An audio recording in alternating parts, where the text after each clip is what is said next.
नमस्कार। आज हम सिख गुरुओं की जो यात्रा रही है और उनका जो योगदान है उस पर थोड़ी बात करेंगे। मतलब जो भी जानकारी हमारे पास है, जो स्रोत है, उनके आधार पर। जी।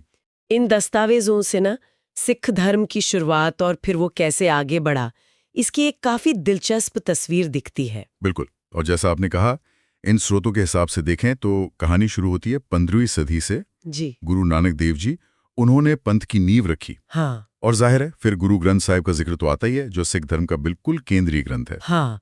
और आज हम यही देखने की कोशिश करेंगे कि एक के बाद एक जो गुरु आए, उन्होंने कैसे इस पंथ को दिशा दी, उनकी मुख्य देन क्या थी, मतलब इन स्रोतों में क्या बताया गया है। जी। तो गुरु नानक देव जी संस्थापक, और एक चीज जो इन स्रोतों में बहुत साफ उभरती है वो है लंगर प्रथा की शुरुआत। सही कहा। लंगर मतलब बिना किसी भेदभाव के सब एक साथ बैठकर भोजन करें।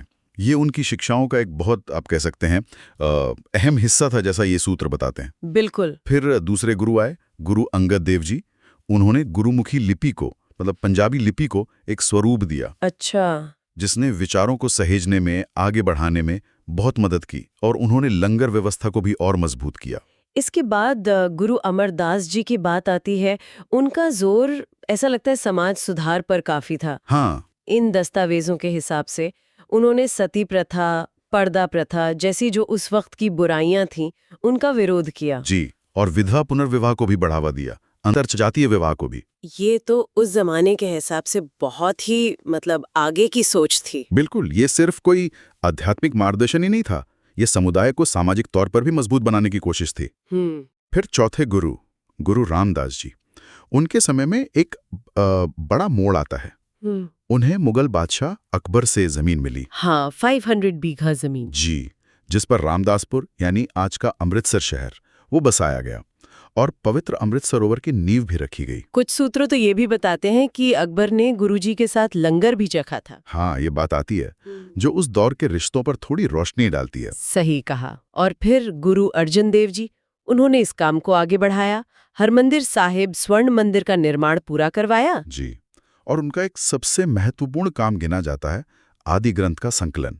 जो पहले गुरु थे, उनकी वाणी उसमें दर्ज है। लेकिन यहीं से मुगलों के साथ टकराव का एक दुखद दौर भी शुरू होता है ना? जैसा स्रोत बताते हैं कि जहांगीर ने गुरुजी की हत्या करवा दी। हाँ।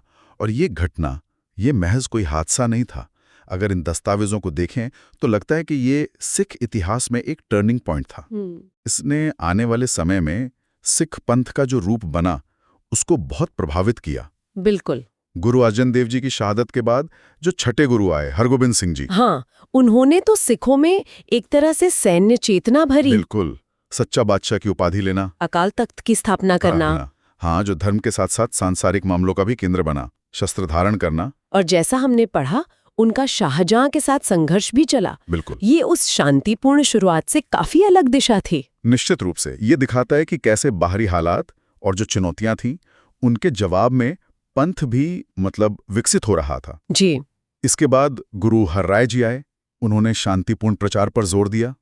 फिर 8वें गुरु हरकिशन जी। वो तो बहुत कम उम्र में चेचक से, हाँ, दिल्ली में उनकी मृत्यु हो गई। जी। फिर 9वें गुरु, गुरु तेग बहादुर जी, उनके साथ फिर टकराव गहराया औरंगजेब के साथ। हाँ, सूत्र बताते हैं कि औरंगजेब के आदेश पर दिल्ली में उनकी शहादत हुई, क्योंकि उन्होंने इस्लाम कबूल करने से इनकार कर दिया था। और इस शहादत ने ही शायद आने वाले कल की मतलब 10वीं गुरु, गुरु गोविंद सिंह जी के लिए जमीन तैयार की। बिल्कुल। गुरु गोविंद सिंह जी ने फिर सिखों को एक लड़ाकू समुदाय, खालसा पंथ के रूप में संगठित किया। 1699 की बैसाखी खालसा की स्थापना। जी।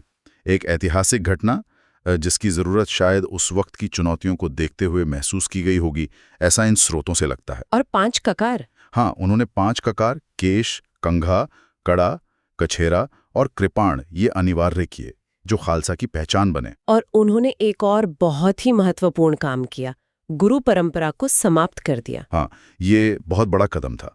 उन्होंने गुरु ग्रंथ साहिब को ही शाश्वत गुरु, हमेशा रहने वाला गुरु घोषित कर दिया। मतलब अब शब्द ही गुरु है, कोई देहदारी गुरु नहीं। ये तो सिख धर्म के विकास का जैसे एक चरम बिंदु था। सही कहा। इन दस्तावेजों में जफरनामा का भी जिक्र है, जो गुरु गोविंद सिंह जी ने औरंगजेब को फारसी में एक पत्र लिखा था। हाँ, जिसमें उसकी ज्यादतियों की निंदा थी। जी। और उनके बाद बंदा बहादुर ने मुगलों के खिलाफ संघर्ष जारी रखा, जिसका वर्णन भी इन स्रोतों में हमें मिलता है। तो कुल मिलाकर हमने देखा कि कैसे गुरु नानक देव जी की जो आध्यात्मिक और सामाजिक सोच थी, वहां से शुरुआत होकर सिख पंथ ने चुनौतियों का सामना करते हुए, शहादतें देते हुए गुरु गोबिंद सिंह जी तक एक विशिष्ट सैन्य और राजनीतिक पहचान भी हासिल की।